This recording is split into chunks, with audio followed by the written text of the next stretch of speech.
हेमा जी ने शादीशुदा मर्द से शादी की, श्रीदेवी ने शादीशुदा मर्द से शादी की, रवीना टंडन ने शादीशुदा मर्द से शादी की, करिश्मा कपूर, करीना कपूर, जूही चावला, विद्या बालन, सोनम कपूर, लारा दत्ता, शिल्पा शेट्टी, महिमा चौधरी, अमृता अरोड़ा, रानी मुखर्जी, सारिका सवाना आजमी और संगीता बिजलानी ने भी शादीशुदा मर्द से शादी की।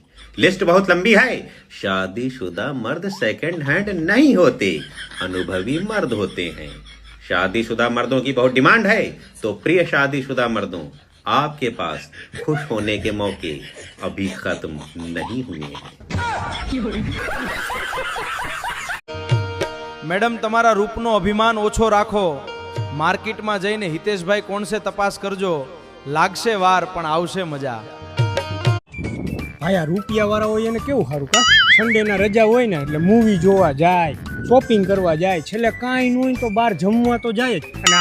અને આપણે તો હે ને રવિવાર રજા હોય ને તો બ્લેન્ડર હમું કરાવવાનું હોય, તો પંખો હમો કરાવવાનો હોય, તો વાળ કપાવા જવાનું હોય, તો છોકરાને સાયકલનું પંચર કરવાનું, છેલ્લે કાંઈ ન હોય તો દણું મૂકવા જવાનું જોઈએ ઘંટી।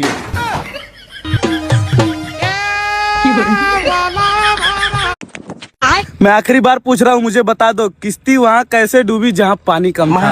ये सवाल मुझे अंदर ही अंदर खाए जा रहा है।